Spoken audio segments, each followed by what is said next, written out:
ബേസിൽ Kerala packed machines operator dealer operator train वो लोग का 10 ऑपरेटिंग मोड है വേറെ ഏതാണ്ട് മെഷീനുകൾ വെച്ച് ഓളോയ്ക്ക് ഉള്ള ഒരു പ്രത്യേകതയാണ് 10 ഓപ്പറേറ്റിംഗ് മോഡുകളുണ്ട്. നമുക്ക് വരുന്നത് ആദ്യം തന്നെ വരുന്നത് മെഷീൻ സ്റ്റാർട്ട് ചെയ്യുമ്പോൾ തന്നെ I2 മോഡാണ്. I2 മോഡിൽ നമ്മൾ 10 മിനിറ്റ് 3 മിനിറ്റ് സ്റ്റാർട്ടിങ്ങിൽ കമ്പൽസറി ഇടണം. കമ്പൽസറി ഇട്ട് കഴിയുമ്പോൾ നമുക്ക് ടെർബോയ്ക്ക് ലൈഫ് കിട്ടും. പിന്നെ അതിനുശേഷം വരുന്നത് I1 മോഡാണ്. I1 മോഡ് വന്നു കഴിയുമ്പോൾ നമുക്ക് ബക്കറ്റ് ബ്രേക്കറൊക്കെ ചേഞ്ച് ചെയ്യാനുള്ള മോഡാണ്.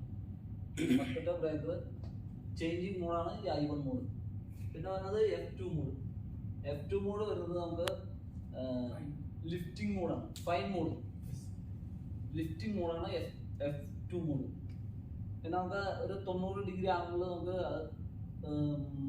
10 ടൺ വരെ തൂക്കിയെടുക്കാം. പിന്നെ വരുന്നത് F1 മോഡ്. F1 മോഡിൽ നമ്മൾ രാവിലെ വന്നിട്ടുള്ള വാമപ്പ് സുബി ആയകത്ത് വാമപ്പ് മോഡ് പിന്നെ ട്രാക്ക് മാർച്ചിങ് മോഡാണ് F1 മോഡ്.